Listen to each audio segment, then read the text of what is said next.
હર હર મહાદેવ। આપ સૌમાં રહેલા શિવ તત્વને મારા વંદન। મિત્રો, હું છું આપ સૌનો પ્રિય આચાર્ય સંજય શુક્લ અને આજના વિડીયોમાં આપણે ચર્ચા કરશું કે ધનુ રાશિના તમામ જાતકો માટે એપ્રિલ 2026 શું લઈને આવી રહ્યો છે તેના વિશે ડિટેલમાં ચર્ચા તો કરશું, પરંતુ કંઈ ખાસ અસરકારક ઉપાય પણ હું તમને આપવાનો છું। તો ધનુ રાશિ એટલે કે જે કોઈ પણ જાતકોનું નામ ભ, ધ, ફ આ ત્રણ મૂળાક્ષર પરથી થાય છે ને તેને થાય છે ધનુ રાશિ। રાશિના તમામ જાતકો તમારી ચંદ્ર કુંડળી તમારી સ્ક્રીન ઉપર દેખાઈ રહી છે કે જેમાં તમે જોઈ શકો છો કે તમારી રાશિના માલિક ગુરુ દેવતા વિરાજમાન છે જન્મ પત્રિકાના સપ્તમ સ્થાનમાં ગુરુ દેવતા। ત્યારબાદ થર્ડ હાઉસમાં રાહુ અને બુધ, સૂર્ય, મંગળ, શનિ કેન્દ્રમાં, શુક્ર દેવતા પંચમ સ્થાનમાં, ગુરુ દેવતા કેન્દ્રમાં અને કેતુ દેવતા વિરાજમાન છે જન્મ પત્રિકાના નવમ સ્થાનમાં। હવે જો આ પ્રમાણેની સંરચના જોઉં ને તો તે પહેલાં હું તમને કહી દઉં કે આ જે રાશિ ભવિષ્ય છે આપણે તે તમારી મૂન સાઇનના બેઝ પર સમજવા જઈ રહ્યા છે અને તમે જોશો તો સૂર્ય, મંગળ, શનિ, ગુરુ, શુક્ર તમામ કેન્દ્ર અને ત્રિકોણના સ્થાનમાં છે અને જે 4 ગ્રહ રાશિ પરિવર્તન કરવાના છે તેમાં તો વધારે સારી સિચ્યુએશન થઈ રહી છે, એટલે કે બુધ દેવતા પણ આવી રહ્યા છે જન્મ પત્રિકાના કેન્દ્રના સ્થાનમાં। તો ચલો સમજીએ કે આ મહિનો તમારા માટે શું લઈને આવી રહ્યો છે તે।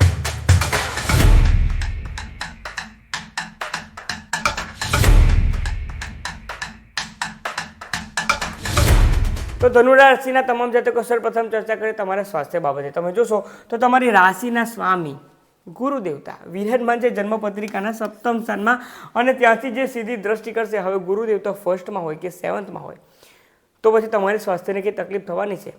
કઈ જ ચિંતા નથી કરવાની આ મહિનામાં, ફક્ત અને ફક્ત રાહુ અને બુધ સાથે છે તેના કારણે જો હું તમને કહું તો થોડીક શોલ્ડર ઇન્જરી એટલે કે શોલ્ડરનો દુખાવો, શોલ્ડરના સાંધાઓનો દુખાવો, હાથનો સાંધાઓનો દુખાવો આ પ્રમાણેની થોડીક માઇનર તકલીફ તમને રહી શકે છે, થોડીક કડતર બોડીમાં આવશે।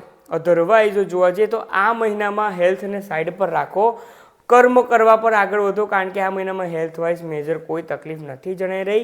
હેલ્થની ચિંતા તો આ મહિનામાં તમે છોડી દો, હું તો તમને તે કહી શકું છું, પરંતુ જો તમારી જન્મપત્રિકામાં સૂર્ય દેવતા ખરાબ અવસ્થામાં છે તો જ તમારી જન્મપત્રિકાના આધારે તમારી હેલ્થની તકલીફ આવશે, અધરવાઇઝ આ મહિનો તમારા માટે ઘણો સારો હેલ્થ વાઇઝ સાબિત થઈ શકે છે। વાત કરીએ આગળ તમારા ફાઇનાન્સ બાબતે।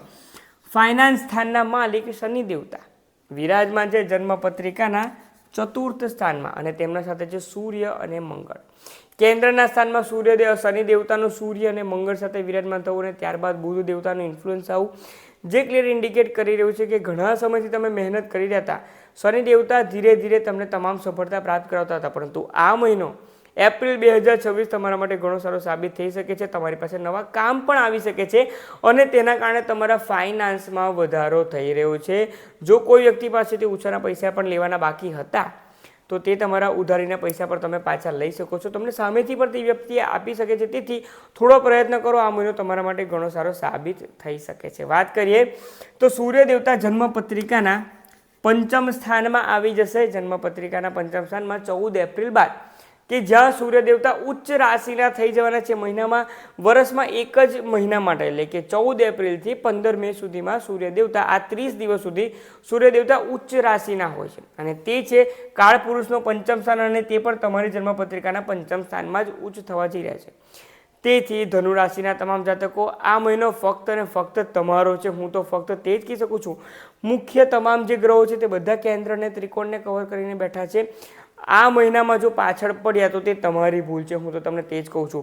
કોઈ પણ કાર્ય આવે સામેથી કાર્ય હાથમાં લો અને આગળ વધો, સક્સેસ 100% ગેરંટીડ છે, ફૂલ ઓફ સેલ્ફ કોન્ફિડન્સ સાથે અને જીવનમાં આગળ વધવાની ઈચ્છા સાથે જો તમે કોઈ પણ કાર્ય કરશો ને આ મહિનામાં તમને કોઈ નથી હરાવી શકવાનું, હું તો તમને તે જ કહી રહ્યો છું, કારણ કે સૂર્ય દેવતા ઉચ્ચ થઈ રહ્યા છે ને તે પણ ક્યાં થઈ રહ્યા છે, જન્મ પત્રિકાના પંચમ સ્થાનમાં થઈ રહ્યા છે, તેથી જ કહું છું આગળ વધો, ઘણું સારું છે। આગળ વાત કરીએ તમારા સંતાન બાબતે।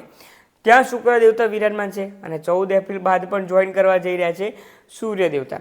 તમારા સંતાનના કારણે પણ તમારા માન સન્માનમાં વધારો થઈ શકે તેવા સંજોગો બની રહ્યા છે, પરંતુ 19 એપ્રિલ સુધી ત્યાં શુક્ર દેવતા વિરાજમાન છે। તમારું સંતાન જો નાની ઉંમરનું છે ને તો બહુ ધમાલ કરી રહ્યું છે કે તમારા કંટ્રોલમાં નથી રહેતું, કે ટીન એજનું છે છતાં પણ તો તે તમારી વાત નથી સાંભળી રહ્યું અને તે તેના ફ્રેન્ડ્સને વધારે મહત્ત્વ આપી રહ્યું છે।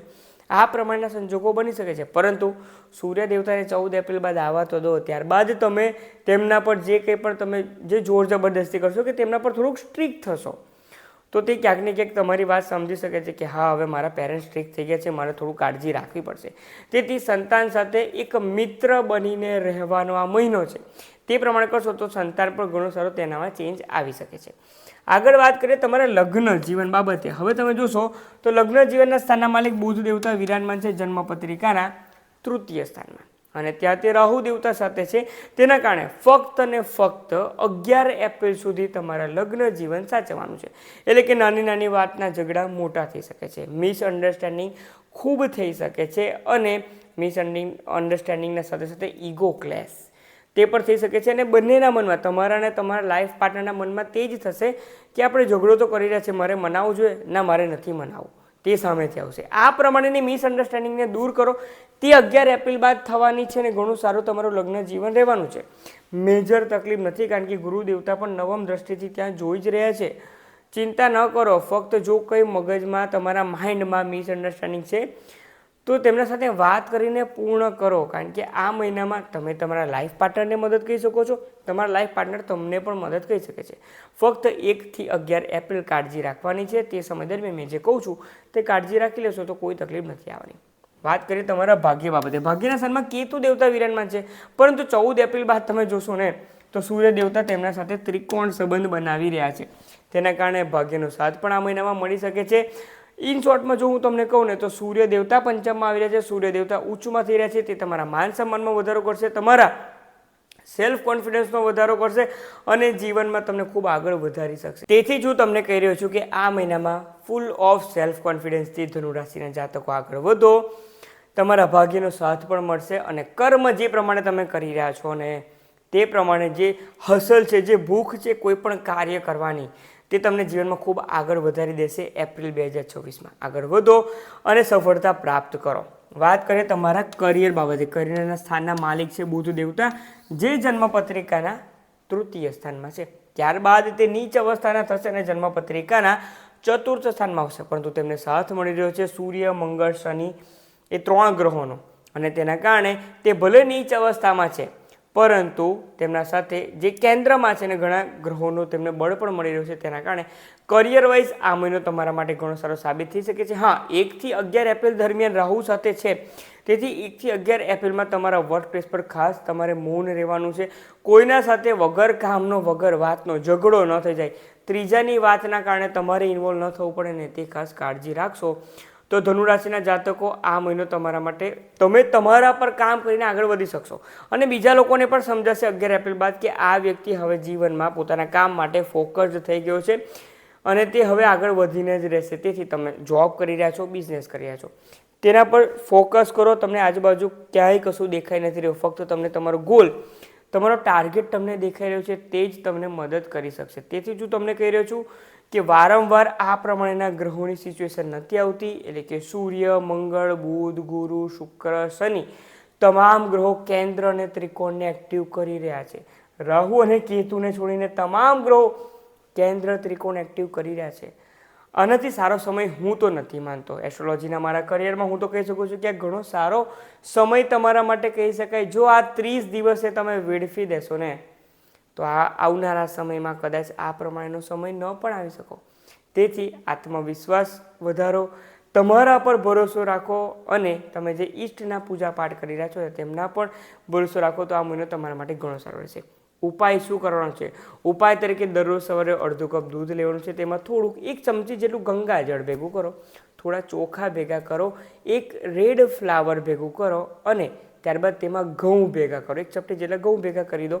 જો તમે વિદેશમાં છો તો તમે થોડો ગોળ પણ ભેગો કરી શકો છો, કારણ કે ઘણી ખરી જગ્યા પર વિદેશમાં ઘઉંની અવેલેબિલિટી નથી હોતી, તેથી તમે ગોળ પણ ભેગો કરી શકો છો. ત્યારબાદ મંદિરે જઈને મહાદેવ પર અભિષેક કરો. જે કોઈ પણ વિદેશમાં છે તે પોતાના ઘરમાં જે શિવલિંગ છે તેના પર અભિષેક કરી શકો છો, અને ત્યારબાદ ફક્ત તે જ પ્રાર્થના કરો, આ મહિનો મારો છે, મને તમારા સાથ સહકારની જરૂરત છે, મારો આત્મવિશ્વાસથી હું ભરપૂર રહું અને જીવનમાં ખૂબ પ્રગતિ કરી શકું. ફક્ત આટલા જ પ્રાર્થના કરવાની છે અને આ જ ઉપાય કરવાના છે, જેના કારણે આ મહિનો તમારા માટે ઘણો સારો સાબિત થઈ શકે છે. તો જો ધનુ રાશિના જાતકો વિડીયો જોતા જ આત્મવિશ્વાસમાં વધારો થઈ ગયો હોય ને કંઈક જીવનમાં કરી બતાવું છે તે પ્રમાણેની ધગસ જાગી હોય ને તો લાઈક તો કરવાનું ન ભૂલશો, પરંતુ તમારા ફ્રેન્ડ્સ અને ફેમિલી ગ્રુપના ધનુ રાશિના જાતકોને માહિતી શેર કરવાનું ન ભૂલશો. આપ સૌમાં રહેલા શિવ તત્વને મારા વંદન.